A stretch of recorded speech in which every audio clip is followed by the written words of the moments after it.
नमस्कार। हर घर पाठशाला में आप सभी का एक बार फिर से स्वागत है। आज हम बात करेंगे अवध की।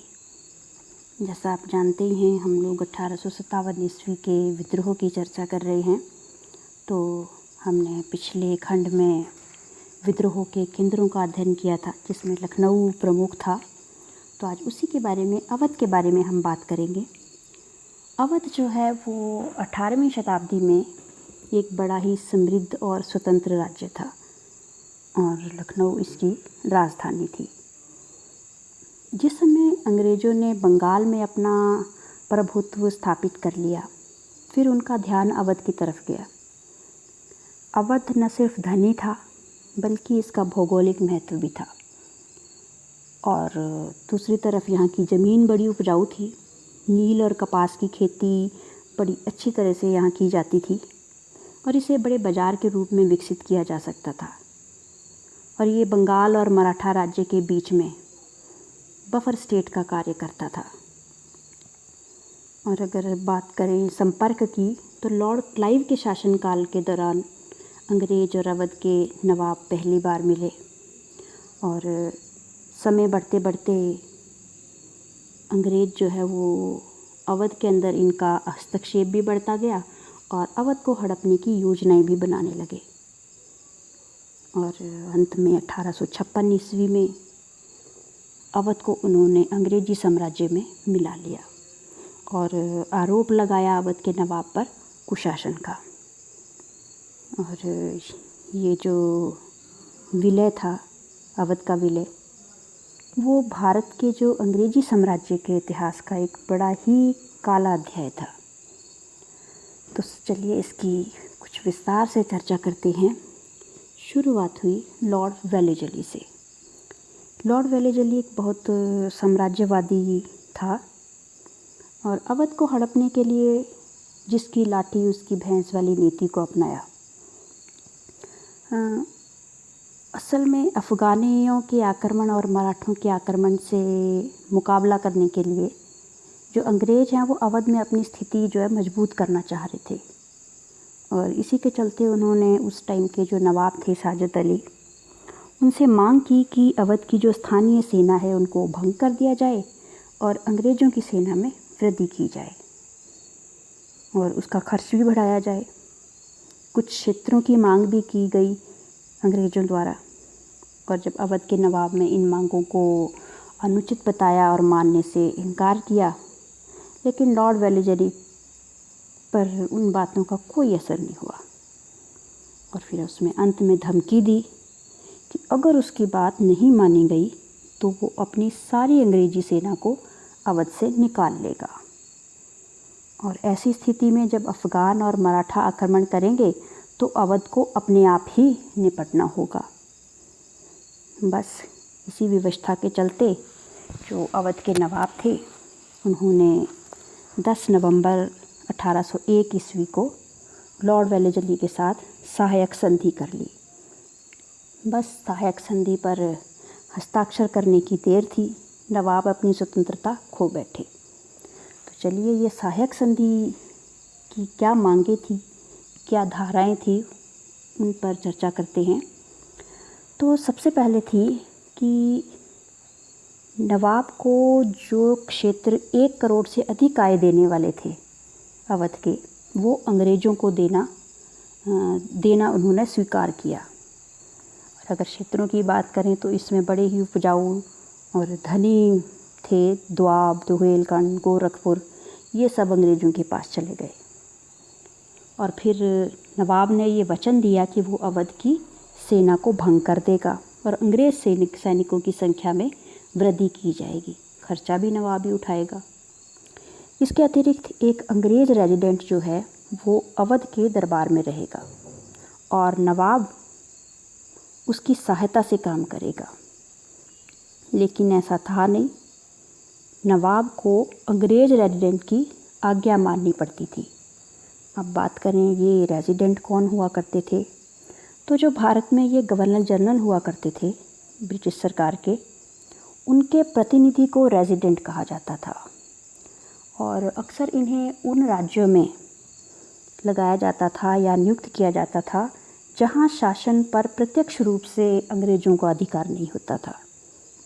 इसके साथ ही अगली और महत्वपूर्ण धारा थी वो थी कि अवध का नवाब बिना अंग्रेज़ों की अनुमति से किसी भी तरह का संबंध किसी राज्य से नहीं रखेगा। इस संधि के चलते अवध का लगभग आधा राज्य जो है वो अंग्रेज़ों के पास चला गया और अपने आंतरिक शासन चलाने के लिए वो सिर्फ नाम मात्र के लिए स्वतंत्र रह गया।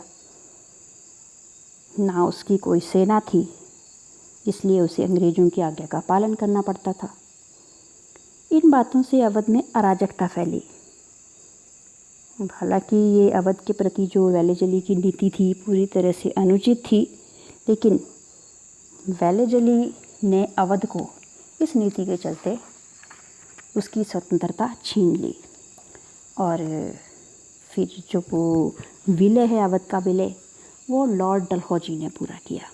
किस प्रकार, चलिए इस पर भी चर्चा करते हैं।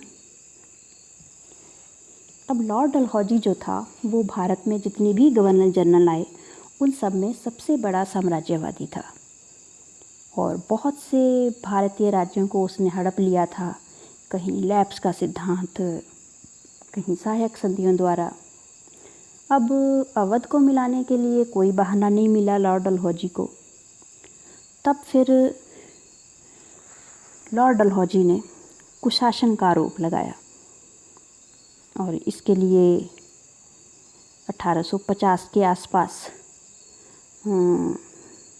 अवध के नवाब को चेतावनी जारी की डलहौजी ने कि भाई आपका कुशासन है, इसमें सुधार कीजिए।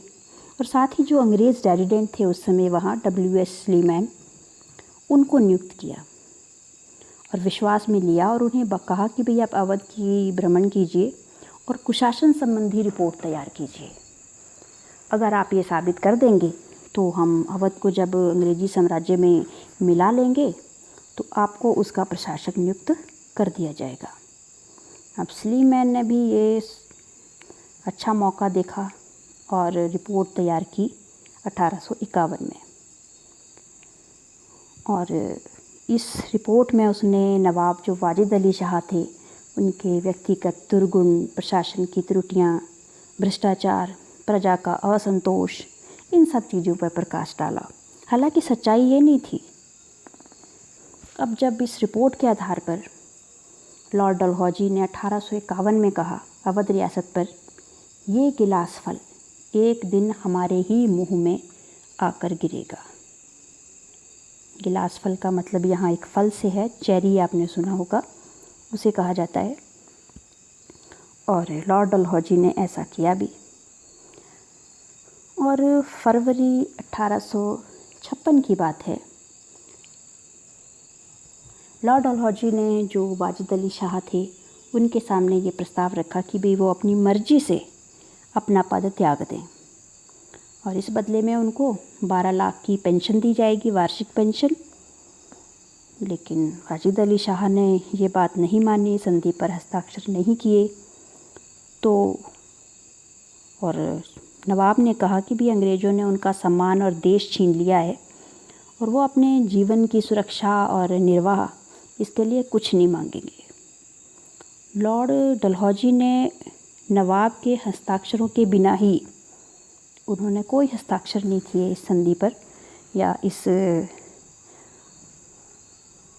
प्रस्ताव पर, उसकी परवाह किए बगैर 13 फरवरी 1856 ईस्वी को अवध को अंग्रेजी साम्राज्य में मिला दिया, घोषणा कर दी इस बात की। और वाजिद अली शाह को 12 लाख की पेंशन देकर कलकत्ता भेज दिया। अब हम कहें कि इस प्रकार जो अंग्रेज़ों ने बिना कोई गोली चलाए अवध राज्य जो था उसे हड़प लिया, इसके परिणाम भी दूरगामी निकले। अब इस कार्रवाई से सभी प्रकार के लोगों में रोष उत्पन्न हुआ। वास्तव में बाकी रियासतों का जब अधिग्रहण अंग्रेजी सरकार ने किया तब इतना विरोध देखने को नहीं मिला जितना कि अवध के अधिग्रहण देखने के बाद मिला था। और इसके बहुत से कारण भी थे। ब्रिटिश सरकार ने नवाब वाजिद अली शाह पर आरोप लगाया कि भाई लोग जो है उनके प्रशासन से बहुत दुखी हैं। लेकिन वास्तविकता बिल्कुल उल्टी थी। लोग जो हैं अपने नवाब के साथ बहुत प्यार किया करते थे, और जब वो लखनऊ से विदा भी हो रहे थे तब वो लोग विलाप करते हुए उनके साथ कानपुर तक आए थे। और इसी एहसास को एक लेखक ने लिखा है, देह से जान जा चुकी थी, शहर की काया बेजान थी, कोई सड़क, कोई बाजार और कोई घर ऐसा न था जहाँ से जाने आलम से बिछड़ने पर विलाप का शोर न गूंज रहा हो। और इन बातों को कई लोकगीतों में भी प्रकट किया गया।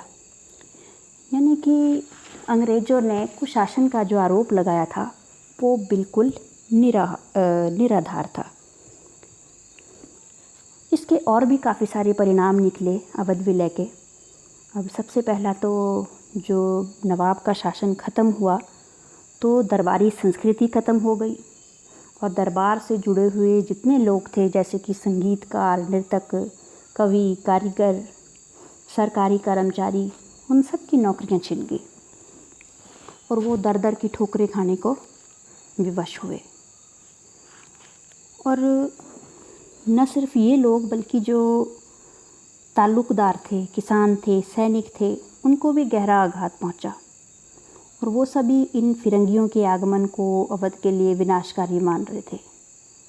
और इन सब बातों से ये सब लोग एक एकता के सूत्र में बंध गए।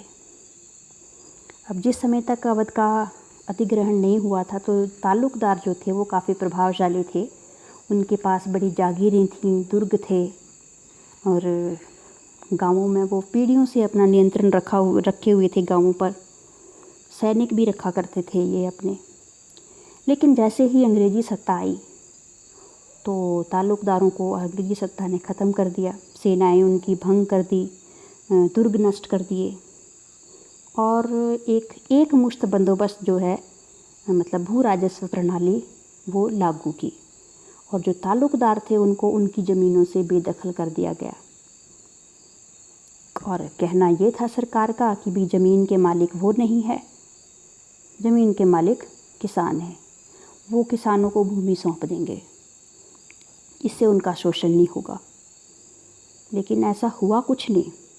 अंग्रेज़ों को कोई लाभ नहीं पहुंचा, बल्कि शोषण जो है वो किसानों का और ज़्यादा बढ़ गया, क्योंकि भू राजस्व की मांग थी जो वो 30 से लगभग 70% तक इसमें वृद्धि कर दी गई थी। तो मतलब किसानों की स्थिति भी बहुत ख़राब हो गई ताल्लुकदारों के साथ साथ। दूसरी तरफ अगर हम बात करें सेना की, तो जो अंग्रेज़ों की सेना थी, खासकर जो बंगाल आर्मी थी, उसमें जो सैनिक थे वो अधिकांश सैनिक अवध के थे, और ये जो सैनिक थे ये अधिकतर किसान परिवारों से संबंधित थे। और अवध के सैनिक कितने थे कि भाई बंगाल आर्मी जो थी उसको अवध को पौधशाला कहा जाता था, nursery of the Bengal army Awadh से ज़्यादा सैनिक यहाँ जाया करते थे। यानी कि अब जो ये किसानों में असंतोष फैला वो बहुत जल्दी सैनिकों में भी फैल गया। अब सैनिक किसानों के साथ भी दुर्व्यवहार कर रहे थे, शोषण कर रहे थे। इसके अतिरिक्त सैनिकों के साथ भी जैसे कम वेतन, छुट्टी नहीं मिलना, नस्ली भेदभाव, तो बहुत ज़्यादा रोष था। और जब ये चिकनाई वाले कारतूस आए तो बस फिर तो सारी हदें ही पार हो गई, और ये सब विद्रोह का बिगुल बजाने के लिए तैयार हो गए।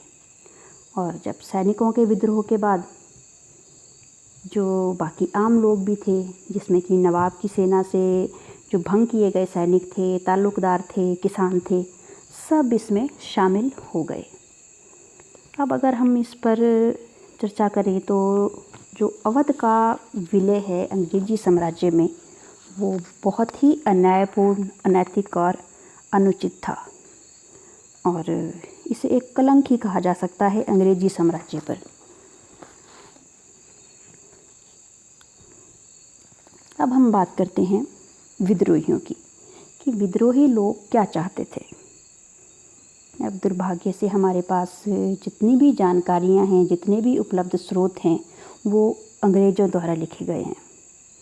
अब अंग्रेज़ों ने इसमें भारतीयों को बदनाम करने के लिए, विद्रोहियों को बदनाम करने का यथासंभव प्रयास किया है। उन्हें एहसान फरामोश, बर्बर, इस तरह के शब्दों का प्रयोग किया गया है।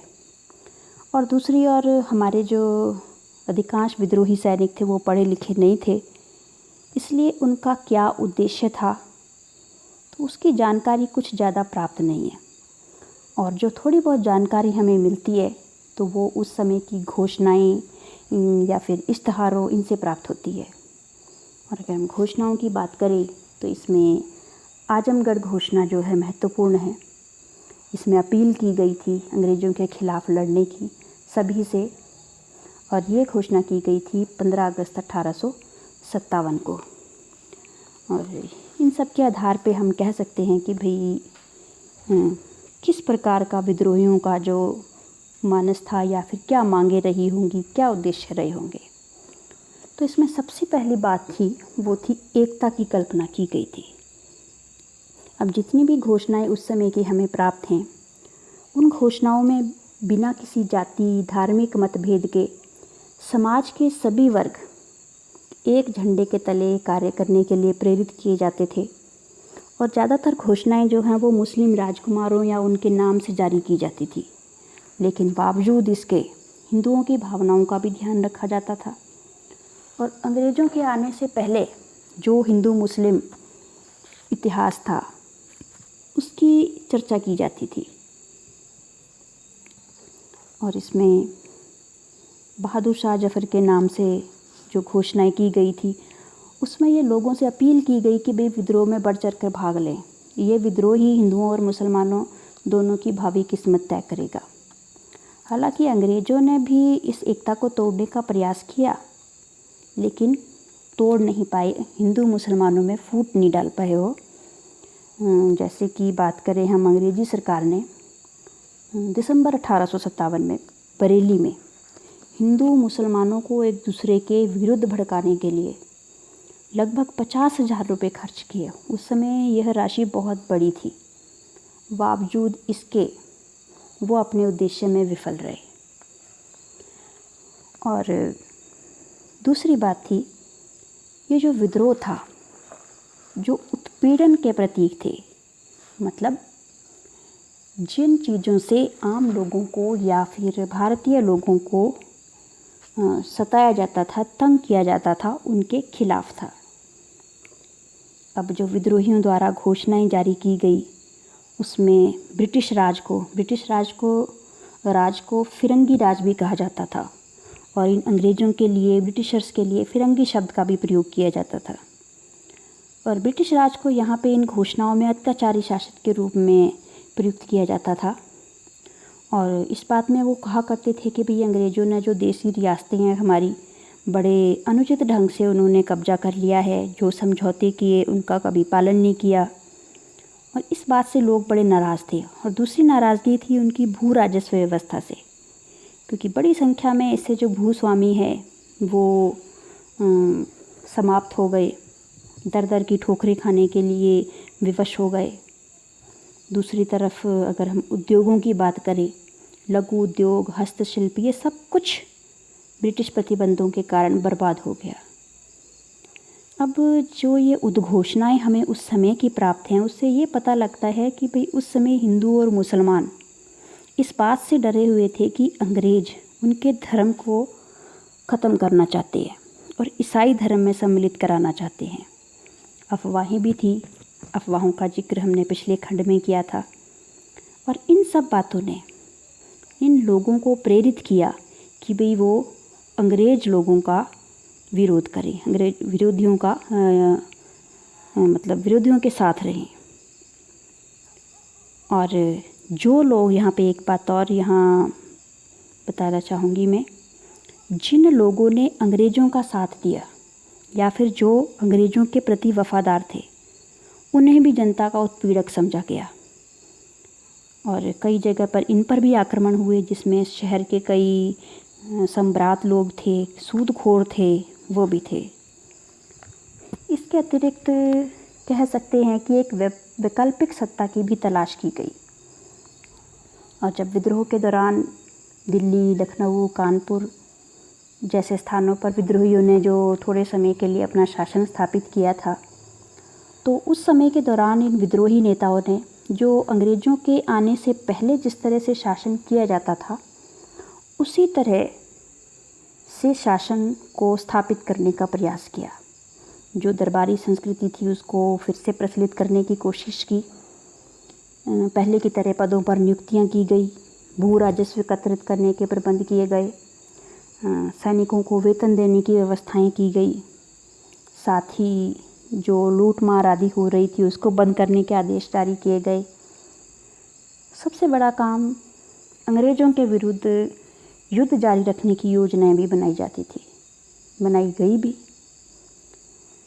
सेना की कमान किसके पास होगी, ये निर्णय लिए गए।